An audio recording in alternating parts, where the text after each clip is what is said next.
Venimos en diferentes oportunidades realizando un estudio de una carta que dirige el apóstol Pablo a la iglesia que estaba en Roma, muchos de ellos convertidos durante sus viajes misioneros, gente conocedora de la palabra, pero que por distintos motivos no convivían juntos y a veces, como vimos en el mensaje anterior, el capítulo 30, el estudio 30 más bien, no hay un capítulo 30 de Romanos, en el estudio 30, en el camino del Señor a veces alguno va más adelantado y otro viene más rezagado, y el hecho de estar separados, de no poder estar en una edificación continua con hombres usados de Dios como era el apóstol Pablo, si bien el Espíritu de Dios es el mismo, pero es necesario que ese Espíritu sea buscado para que Dios allí esté completando la obra y esa obra pueda ser progresiva y pueda ser equitativa en todos los lugares. Estos hombres se habían apartado y entonces, porque vivían en otros lugares por diferentes motivos, y entonces les escribe y les comunica acerca de las cosas que Dios estaba hablando en su vida, en los distintos lugares que él había visitado, y también acerca de esas revelaciones que él tenía concerniente al plan de salvación de Dios. Un plan de salvación que los antiguos, los que vivieron en días del Antiguo Testamento, profetas inclusive, hombres de Dios, como era David, que también era un profeta, y muchos de sus salmos son proféticos, hablaban cosas que en su entendimiento no podían llegar a entender, porque esas cosas, como Dios le dijo al profeta Daniel, están selladas para el tiempo del fin, para el tiempo de su cumplimiento.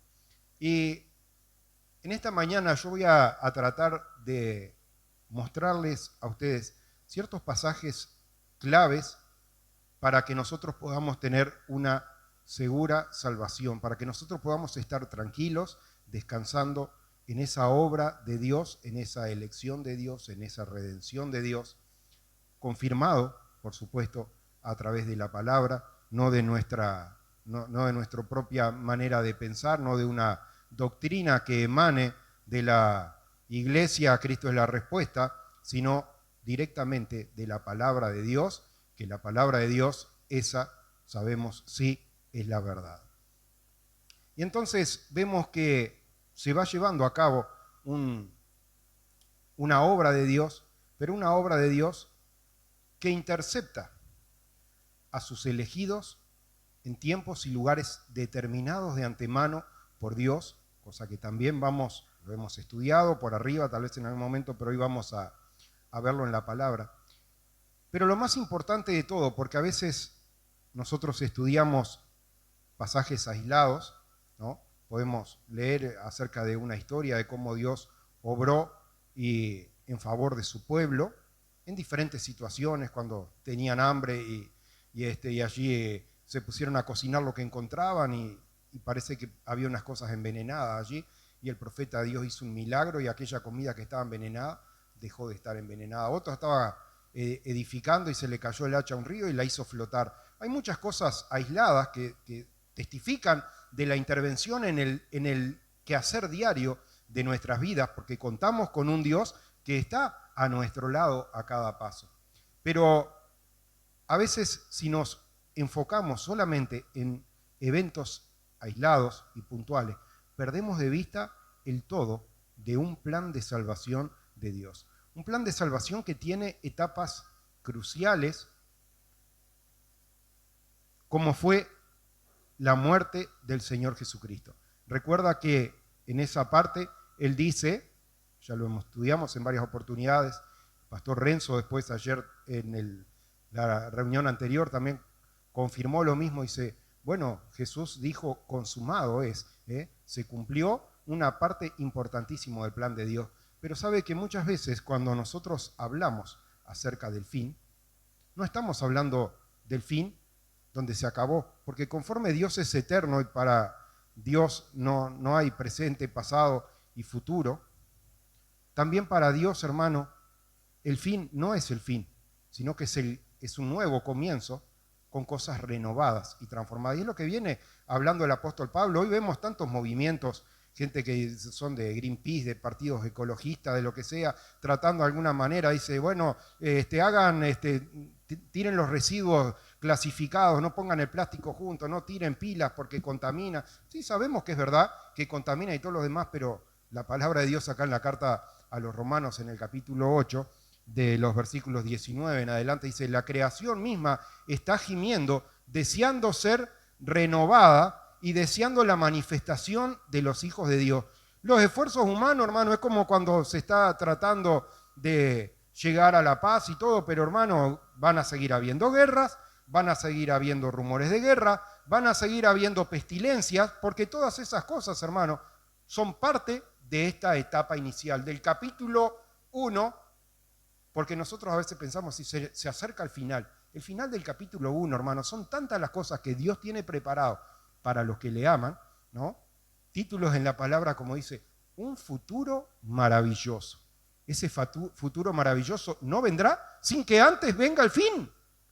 Entonces, ¿el fin de qué? El fin de la vida tal cual la conocemos, de una vida plagada de enfermedades, de muerte, de dolor, de llanto, de guerras, de rumores de guerra y de todo este tipo de cosas, hermanos, que están sobreviviendo y que ninguna de estas debe de sorprendernos porque son señales de que el tiempo del fin se está acercando. Pero sabe que el fin, hermano, no es el fin y se acabó, sino que es el comienzo, hermano, de una nueva creación de Dios. Y es lo que nosotros debemos tener presente, hermano.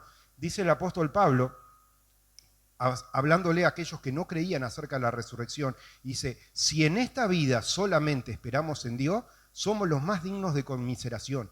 ¿Qué le está diciendo? Si usted está sentado en el banco de una iglesia y usted cree en Dios porque solamente tiene esperanza de que Dios lo puede ayudar en su vida terrenal, le tengo lástima, le dice el apóstol Pablo, es digno de conmiseración. ¿Por qué? Porque, hermano, esto es una etapa que nos toca atravesar, pero después, hermano, vendrá un cielo nuevo, vendrá una tierra nueva y vamos a ver todas esas cosas a través de la palabra de Dios. El estudio de hoy, que seguimos en el capítulo 8, vamos a tratar de terminarlo hoy, pero no sin antes entrar a aspectos principales, porque ya hemos venido desarrollando, yo creo que cuando la mayoría de los que siguen los estudios, si se pone a mirar el estudio 1, el estudio 2 que fuimos realizando, vimos cómo teníamos un conocimiento muy, muy vago acerca de lo que era la redención, acerca de lo que era la justificación, acerca de lo que era la santificación. Y muchas veces hablamos, decimos sí, redención, justificación, santificación, pero hermano, cuando nos vamos afianzando en estos estudios, en esa revelación que Dios le dio al apóstol Pablo, podemos saber, hermano, que esas palabras que pueden sonar parecidas tienen un cumplimiento en la obra redentora de Jesucristo, en la misericordia de Dios que nos eligió desde antes de la fundación del mundo. No me eligieron vosotros a mí, dice Jesús, sino que yo os elegí a vosotros. Y hermano, esa realidad no fue solamente una realidad para los discípulos que él llamó, no fue una realidad que se llevó a cabo allí en Israel en el año 30 o por ahí, no es importante, el Señor conoce los tiempos y las sazones, pero lo importante, hermano, es que a veces pensamos, esa palabra era para los discípulos. No se confunda, hermano. El Señor nos eligió a los apóstoles, pero eligió a los profetas y eligió al que es su pueblo y está sentado aquí, y quizás el que aún está lejano y no ha llegado a él. ¿Por qué? Porque debemos aprender, hermano, de una lección que atravesó el profeta Samuel. El profeta Samuel fue enviado allí a la casa de Isaí y Dios había propuesto levantar el segundo rey que tuvo Israel, que era el rey David, pero no le reveló quién era. Se lo iba a revelar cuando llegara el momento. Y llegó a la casa de Isaí y empezó a mirar los hijos y dijo, debe ser este por tal motivo, debe ser aquel por tal motivo, debe ser este otro por tal motivo. Sabe que muchas veces cometemos el mismo error que Samuel. Al nosotros decir, bueno, si le doy la palabra, a este le puede interesar. Si le doy la palabra, a este otro le puede interesar. No, a este ni mira que le interese. Y sabe que ayer, para tratar de difundir, porque si nosotros, la gente difunde cosas como decir, usen mascarilla porque si no tal cosa. Tengan cuidado porque hay alerta roja para mañana, que va a haber viento y granizo. Y difundimos cosas triviales. ¿Cómo, hermano, no vamos a advertir acerca de esta salvación tan grande que el Señor ha revelado y que quizás nos pueda usar a uno de nosotros, como usó a Felipe, como usó a tantos, para interceptar esa gente que es de Él, que anda en el mundo muerta y perdida? Muerta y perdida, muerta y perdida. Lea la parábola del hijo despilfarrador, del hijo pródigo, porque mi hijo muerto era, perdido era, dice la palabra. Porque el que está en el mundo, hermano, todavía está muerto y todavía está perdido. Pero quizás Dios lo quiera usar a usted para que ese que hoy está perdido y está muerto sea hallado y sea vuelto a la vida. ¿Sabe? Yo le estoy hablando conforme a la palabra, hermano. Si usted es un conocedor de la palabra, va a reconocer que estas palabras son realmente de Dios y son sí y son amén.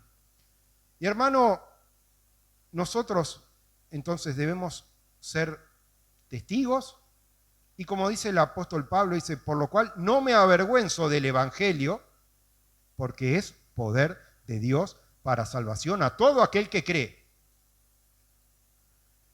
Y entonces yo para difundir, inicialmente había creado a nivel personal, un grupo de difusión se llama en WhatsApp, que son las herramientas que tenemos hoy para de pronto estar comunicándonos con gente que está en otro lugar. Pero en ese grupo de WhatsApp empecé a detectar que había mucha gente que el mensaje no le llegaba. Usted vio que cuando un mensaje llega a una persona, queda con dos rayitas, dos tics. Si lo vio, queda con los tics azules. Si no lo vio, queda con los tics blancos. Pero cuando llega con uno solo, es que el mensaje no le llegó. A usted lo envió, pero la otra persona no tiene conexión o lo bloqueó, puede haber pasado cualquier cosa, pero el mensaje no le llegó.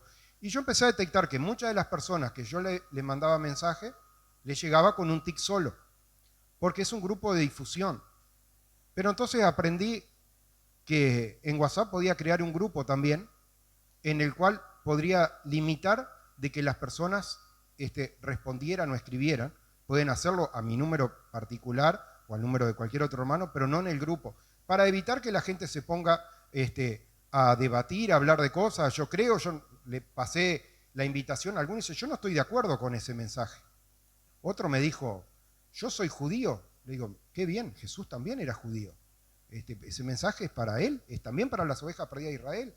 Hay gente que se ha conducido mal conmigo y cuando iba pasando, se puede pasar solo de a 5. Envié más de 2000 invitaciones ayer. A todo el que conozco le mandé la invitación.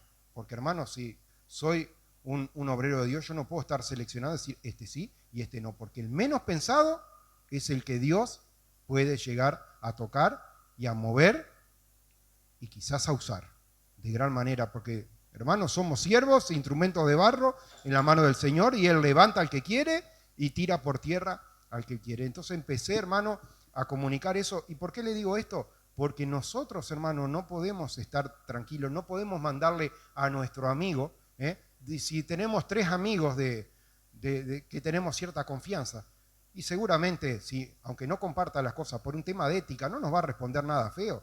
Ayer me respondieron de lo que a usted se le puede ocurrir. Desde tránfuga hasta no tenía alguna cosa satanista, hasta... Qué lástima, porque la luz el Dios de este siglo, dice la palabra de Dios, lo ha cegado para que no pueda resplandecer la luz de Cristo en su vida. Yo le tengo lástima, ¿sabes? Yo no me enojo con esa persona, le tengo lástima. Pero hermano, Dios sabe, y no me toca a mí decidir a quién va la palabra o a quién no va. Yo tengo que comunicarla a todo el mundo. Ponemos esto en un dominio público, como es YouTube o la página de la iglesia, donde de cualquier parte del mundo, esté en un país budista, esté en un país hinduista, pueda entrar y pueda conocer esta palabra de Dios. ¿Por qué? Porque la palabra de Dios nos testifica de que quizás, dice, palpando, puedan llegar a conocer. Cuando habla acerca de que Dios determinó un tiempo y un lugar para que los hombres conozcan a Dios, dice, quizás palpando. ¿Quién palpa? ¿Quién es el que palpa? ¿El que está ciego? Usted no leyó en el libro de Génesis la historia de Abraham, de Isaac, y de Jacob, ¿no? Cuando allí había vendido la primogenitura y todo lo demás, y ya Isaac estaba ciego y le preparó la comida conforme había negociado con Esaú. Y entonces Isaac, como no veía, dice, pero ¿eres realmente mi hijo Jacob? Dice, porque la voz es la de Jacob, dice, ¿eres Esaú? Y entonces dice, acércate para que te palpe. Dice, bueno, ciertamente las manos son las de Esaú. Dice, ¿por qué? Porque él amó la bendición por encima de todas las cosas, la negoció y el otro la menospreció, la cambió por un plato de un guiso de lenteja. Hermano, nosotros debemos aprender a valorar la palabra de Dios. No puede ser más importante que estar en la casa de Dios un plato de guiso de lenteja. No puede ser más importante estar en una fiesta. No puede ser más importante estar en un trabajo. Dios quiere el primer lugar en todas las cosas. Aún desde que enseña los mandamientos, la palabra enseña acerca del amor a Dios. Y cuando Jesús dice, la ley y los profetas se resumen en esto, menciona el amor a Dios primero y el amor al prójimo segundo. Hermano, si no entendemos eso, si no amamos, no somos realmente de Él. Entonces, el título de este mensaje son 5 conceptos básicos de la palabra de Dios que están en la carta del apóstol Pablo a los Efesios, en el capítulo 4. En 3 versículos en particular, él nos habla acerca de conceptos que a veces le hablamos a creyentes, o que se dicen ser creyentes, porque como hemos visto, hermano, en el estudio anterior, vimos acerca de aquella mujer en la casa de Simón el fariseo. El fariseo era un religioso, era el nombre de una de las religiones que había en la época. Había fariseo, había saduceo y después había gente especializada en transcribir la Biblia, ¿no? Que eran los escribas, estaban los maestros de la ley, que eran levitas y enseñaban en el tabernáculo. Pero dentro de ellos estaban divididos en estas dos sectas o en estas dos religiones. Y hermano, la salvación llegó a la casa de este hombre y este hombre dejó pasar la oportunidad porque él se creía mejor, porque él creía que no tenía necesidad de acceder a ese oportuno socorro. Y sin embargo llegó una mujer de mala vida y esa mujer obtuvo de parte de Jesucristo la confesión, primero el perdón de los pecados y luego que era salva. ¿Quién hace esto? La obra poderosa de Jesucristo. Así que cuidado, hermano, cuando estamos allí como religiosos, como estaba este hombre Simón, el fariseo, y hoy nos llamemos como nos llamemos. Decimos, no, yo no creo en esto, yo no creo en esto, esto otro no me parece, en esto otro no estoy de acuerdo. Y ahí me voy a hacer eco de las palabras del apóstol Pablo. Si usted no cree estas cosas, le tengo lástima. Es digno de conmiseración. No lo digo yo, léalo en la palabra. Usted, si no cree en estas cosas, es digno de conmiseración, porque si usted se cree espiritual, reconozca que estas palabras que le escribo, dice el apóstol, son palabras de Dios. Y esas palabras, hermano, que habla ahora, lo vamos a leer brevemente. Si usted tiene una lapicera, yo no quiero que se distraiga buscando y pase 3 minutos buscando el pasaje y no esté escuchando la predicación, porque el pasaje usted se lo lleva con usted a su casa. Pero es importante que Dios pueda completar esa obra en su vida. Entonces yo le voy a sugerir que vengan con una lapicera, que vengan con una hoja y tome nota de los pasajes y después vaya a su casa y escudriñe a ver si las cosas que hablamos acá en la casa de Dios son realmente así, si están cimentadas en la palabra de Dios o si el cimiento está en lo flojo. Estamos hablando, estamos en la cuerda floja o estamos edificados sobre la roca. Yo creo que nosotros estamos edificados sobre la roca y seguimos sobreedificando sobre lo firme, hermano, porque sobreedificamos sobre la palabra de Dios. Así que el título de este pasaje son 5 características de esa obra redentora de Dios que están en la carta de Filipenses y ahora lo vamos a leer, pero yo le digo el título primero. El título es escogidos, predestinados, adoptados, redimidos y perdonados. ¿Qué le parece? Cuando hablamos de la obra completa de Jesucristo nos quedamos cortos, hermano. Cuando lo vemos de esta manera, por ahí leemos un pasaje y entre muchas palabras se nos pierde. Pero cuando vemos esa obra de Dios totalmente completa, hermano, escogidos, predestinados, adoptados, redimidos y perdonados. ¿Le parece poco? Eso está en Efesios, capítulo 1, versículo 4. Dice así, según nos escogió en Él, viene hablando de Cristo, dice, según nos escogió en Él antes de la fundación del mundo. Entonces ahora permítame que le pregunte, como dice el título, el primer calificativo, yo digo, ¿nos escogió Dios o no nos escogió? ¿Qué está diciendo acá la palabra? Conforme, según nos eligió en Él, en Cristo, antes de la fundación del mundo, para que fuésemos santos y sin mancha delante de Él. En amor, habiéndonos predestinado.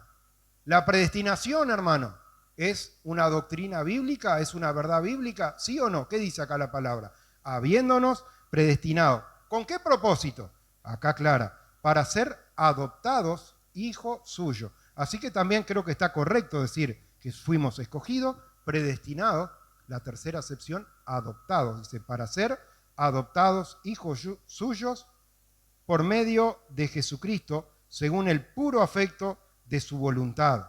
Verso 6, para alabanza de la gloria de su gracia, con la cual nos hizo aceptos en el amado, en quien tenemos redención por su sangre, el perdón de los pecados, según las riquezas de su gracia.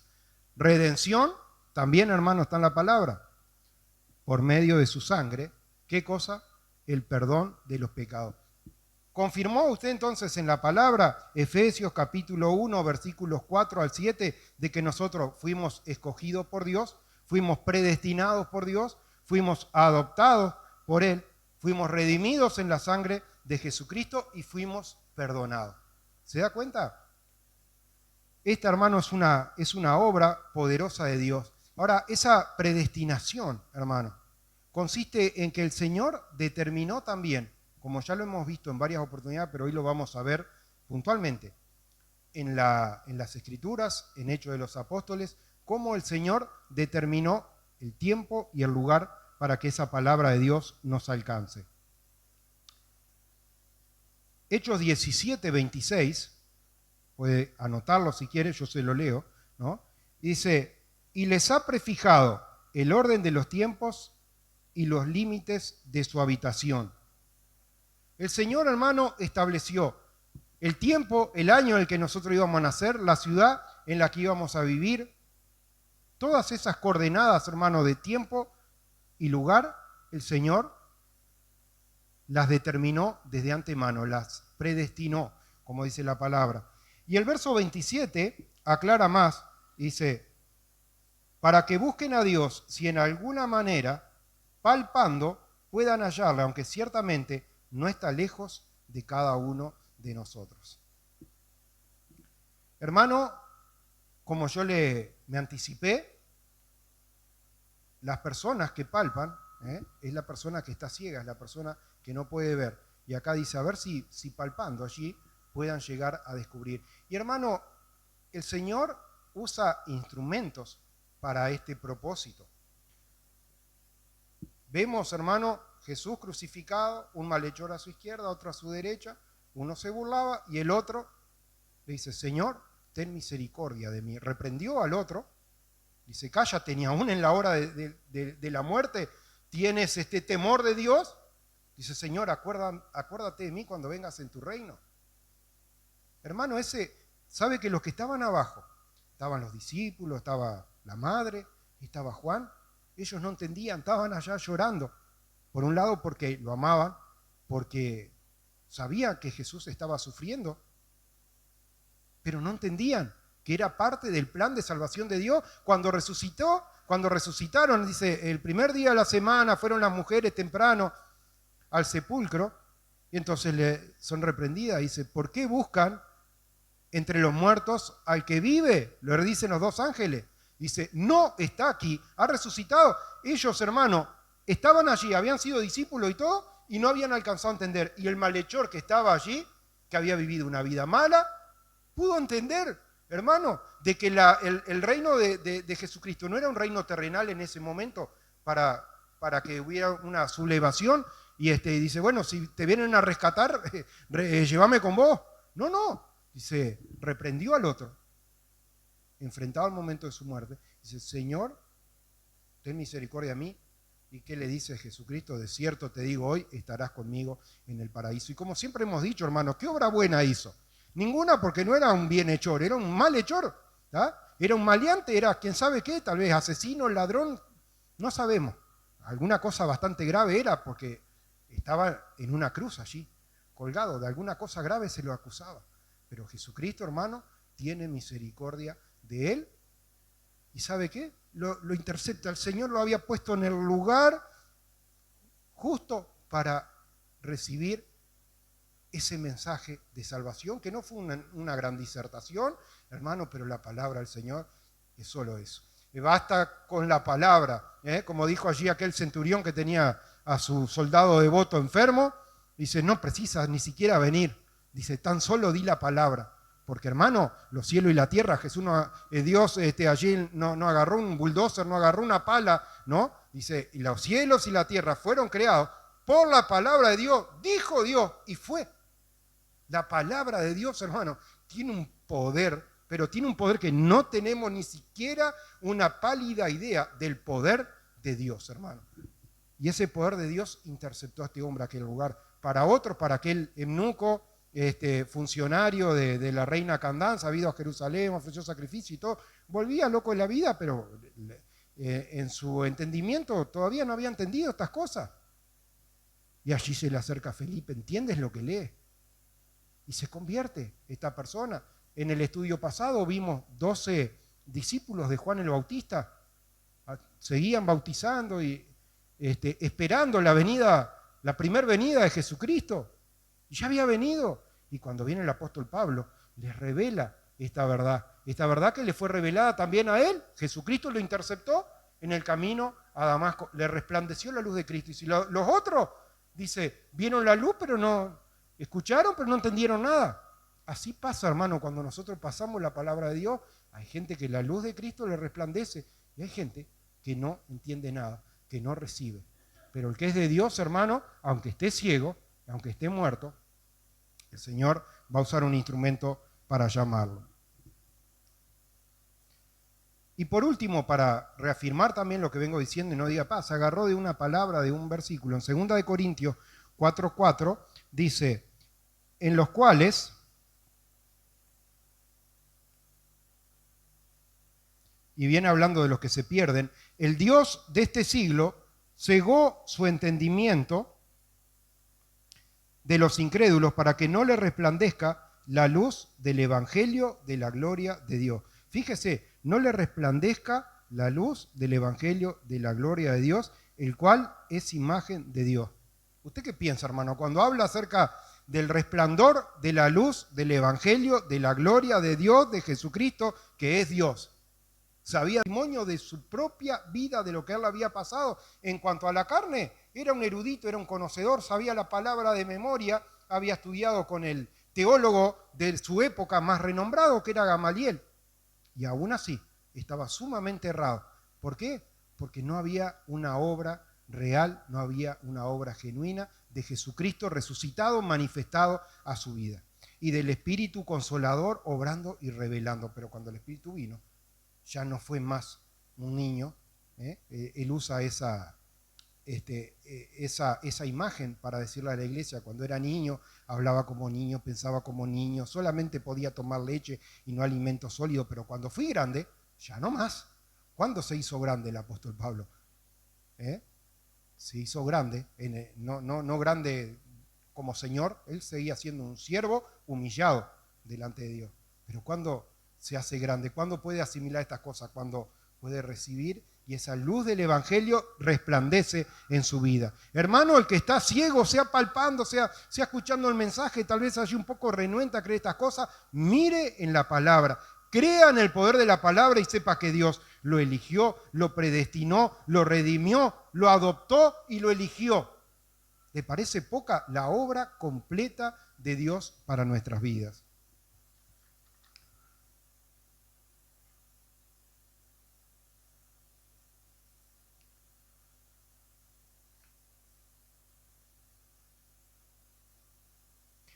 Para que nos quede un poco claro, le voy a citar en qué pasaje está lo que hablábamos acerca del hijo pródigo, o de la parábola del hijo despilfarrador, como lo ha explicado el pastor Renzo, que un hombre tenía 2 hijos y todo lo demás, y cuando lo recibe, viene arrepentido este hombre, y dice, yo no soy digno, no se merecía las cosas, porque nosotros, si estamos en la actitud correcta, vamos a venir como el hijo pródigo y decir, no, yo estoy acá adelante porque yo soy digno, yo me lo merezco, yo predico bien, canto bien, o toco bien el bajo, la guitarra, hablo de mí, pero usted trasládelo a usted. ¿Qué hizo? Se presentó allá y decir, yo no soy digno, Señor, recíbeme, aunque sea como uno de tus jornaleros. De los empleados que vimos en la palabra ayer, que el que es esclavo, el que es no es adoptado, está por un tiempo en la casa. El jornalero, no, llega un momento, hoy en nuestro día, un empleado se jubila o cambia de trabajo y se va, no queda para siempre en la casa. Pero el que es hijo, dice, está para siempre en la casa. Este hombre dice, llegó arrepentido después de haber sido golpeado por una vida desordenada, de haber estado muerto, de haber estado perdido. Dice, recíbeme, aunque sea como uno de tus jornaleros. Entonces, este hombre que lo recibe y abraza a su hijo, y lo recibe en misericordia, no lo recibe como jornalero, lo recibe como hijo. Y se goza, y llama a sus siervos y le dice, Lucas 15, 24, porque y yo lo tengo entre un círculo, mi hijo, muerto era y ha revivido. Se había perdido y es hallado. Hermano, como yo le decía, Dios en su parte de esa predestinación es que Él nos prefijó el tiempo y el lugar. ¿Para qué? Para que en el momento correcto el que está muerto y está perdido, pero es hijo, sea hallado por Dios. ¿Y sabe qué? Eso nos enseña, como ya lo hemos visto. ¿Se acuerda que en unos estudios anteriores yo le dije, ojo con el dedo de apuntar al otro, porque solo hay un Señor y nosotros somos siervos y consiervos, coherederos. ¿Se acuerda de ese estudio? Si no, lo puede buscar en otros versículos para atrás. Ojo, hermano, con estar en la postura de Simón el fariseo, diciendo, si supiera qué tipo de mujeres es. Ojo con estar en la posición de 99 santurrones, sentado. Porque cuando hay una oveja perdida y es hallada, dice la palabra de Dios, hay más gozo en el cielo por una oveja perdida que es hallada que por 99 justos que hay reunidos. Así que, hermano, ¿usted se puede hacer eco del gozo de los cielos o está en otro espíritu? Porque vimos también en el estudio anterior que está el espíritu de esclavitud, el espíritu de la carne, y está el espíritu de Dios. Y si tenemos el espíritu de Dios y si tenemos un mismo espíritu, sintamos una misma cosa, dice la palabra. Y si hay gozo en el cielo, no puede haber enojo en la tierra. ¿O yo estoy equivocado? Entonces, hermano, si hay un pecador arrepentido, si hay un hijo que está muerto, está en el mundo, está perdido, pero es hallado. El Señor, hermano, lo eligió, lo redimió, lo predestinó y lo recibe, hermano, en misericordia, porque esta parábola es Dios el Padre.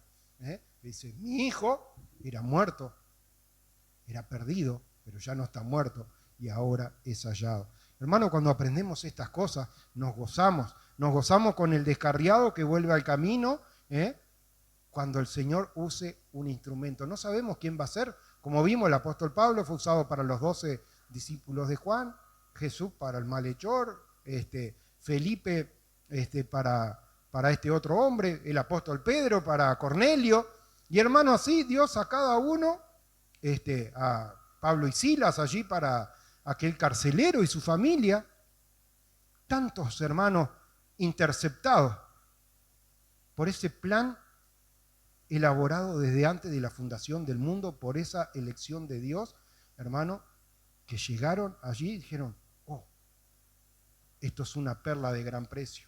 La luz del Evangelio, de la gloria de Cristo, como dice el apóstol Pablo, les resplandeció.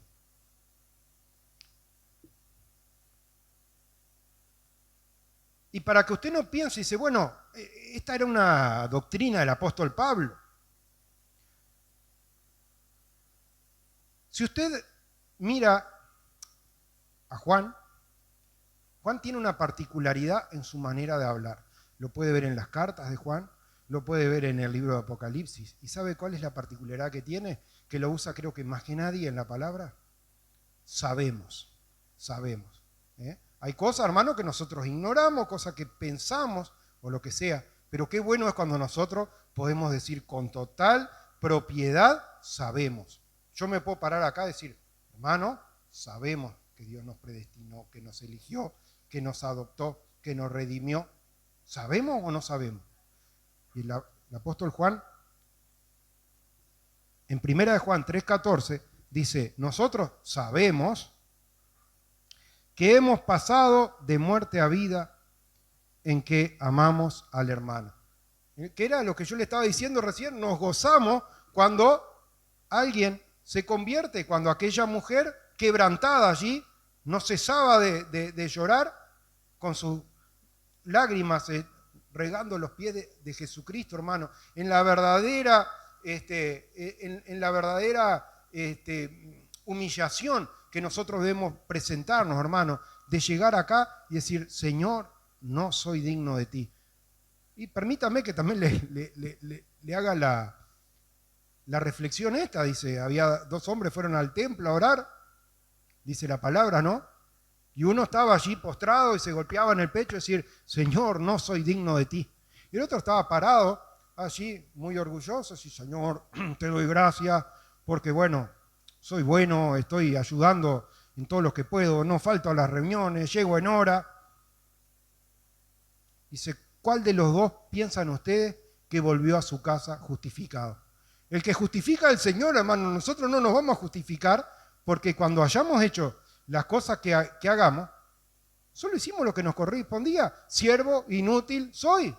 Hermano, la obra completa en la de Dios es el que justifica. Y debemos aprender, hermano, en estas cosas, como dice el apóstol Pablo, sabemos que hemos pasado de muerte a vida, era muerto, era perdido, pero ahora es hallado. ¿En qué? En que amamos al hermano, en que nos regocijamos, y no estamos, sí, pero cuando se fue nos hizo tal cosa y nos hizo tal otra. Hermano, el Señor echa nuestros pecados en el fondo del profundo mar, dice, y no me acordaré más de ello ni vendrá a la memoria. ¿Le cree al Señor o no le cree? Porque el Señor, cuando perdona, perdona. Ahora, en Romanos que veníamos estudiando, versículo 8-18, dice, pues tengo por cierto que las aflicciones del tiempo presente no son comparables con la gloria venidera que en nosotros ha de manifestarse.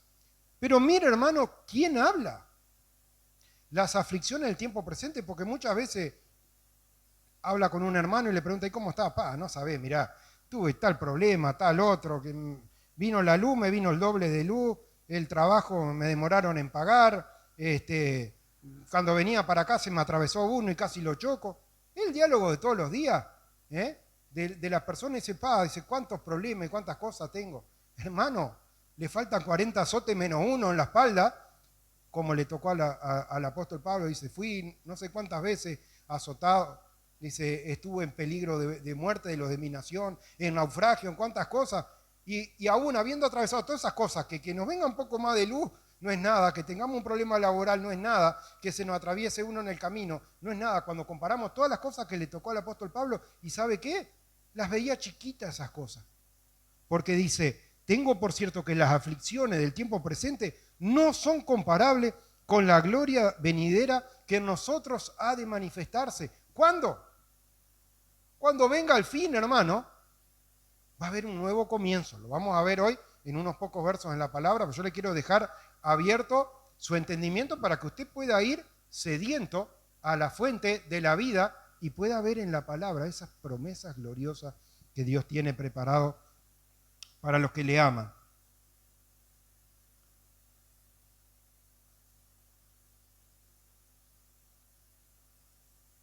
En Hechos 24:15 ya nos revela, ese Espíritu Santo había venido, dice, resurrección de justos y de injustos. Pero después en Apocalipsis 21:4, ¿no? Donde viene hablando de un cielo nuevo y una tierra nueva, porque si usted lee acá, va a ver, dice, bueno, la tierra, los versículos que siguen, ¿no?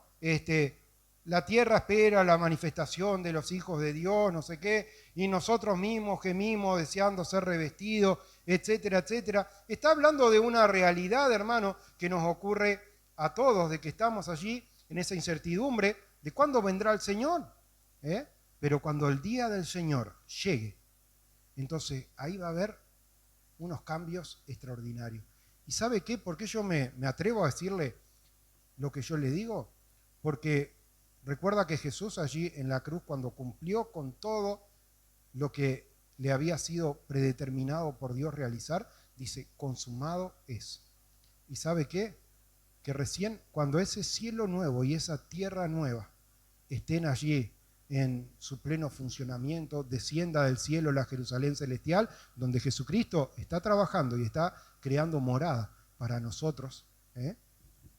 Ahí también dice la palabra de Dios, consumado es. ¿Sabe? Sí, en el libro de Apocalipsis. Pero vamos a ver esto cuando viene hablando de cielo nuevo y tierra nueva. 21:4 de Apocalipsis dice, enjugará Dios todas las lágrimas de los ojos de ellos. Viene hablando de los redimidos en la sangre del Cordero. Y ya no habrá muerte, ni más llanto, ni clamor, ni nación, porque las primeras cosas pasaron. ¿Se acuerda la canción que el pastor puso, creo que dos o tres predicaciones para atrás?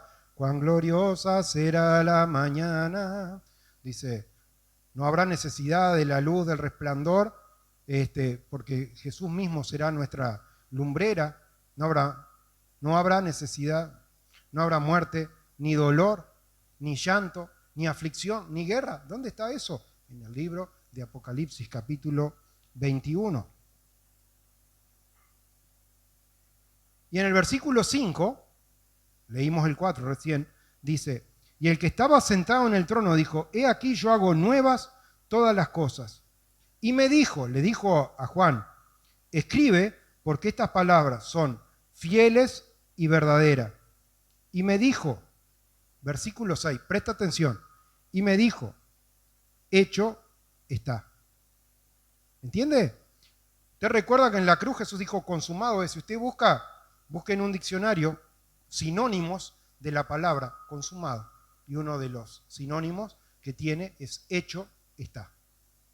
Y acá, cuando estas cosas pasen, cuando el cielo nuevo, la tierra nueva sea erradicada, las enfermedades, el llanto, el dolor, podemos leer en el libro de Isaías, creo que en el capítulo 11, dice, toda la tierra será llena del conocimiento de Jehová, no harán mal ni dañarán en mi santo monte, el niño jugará en la cueva del áspid y no le hará daño, el león va a comer como el buey, apacentarán juntos y comerán pasto, porque hermano hay un futuro glorioso que no cabe en nuestra cabeza, pero que lo que estamos viviendo, hermano, es recién el capítulo 1 de la etapa de Dios, hermano. Lo que viene por delante son cosas tan maravillosas, inefables, dice la palabra. No hay palabra para poder describir estas cosas, pero si serán ciertas, que le dijo, escribe estas cosas. ¿Para qué? Para que usted hoy las conozca, para que usted hoy las pueda estar leyendo la palabra y sepa que le espera un futuro maravilloso. Y como dice el apóstol Pablo acá, la creación misma será librada de la corrupción a la libertad gloriosa de los hijos de Dios. Hermano, de estas cosas usted puede seguir indagando, puede seguir viendo, porque este regalo de Dios, esta manifestación en todas estas etapas es tan grande y es tan bueno, y el Señor nos ha incluido a nosotros, pero también tenemos el compromiso de ser lumbrera a otros, de compartir esta palabra, de pasar. Usted recibe este mensaje, tiene un conocido, reenvíeselo.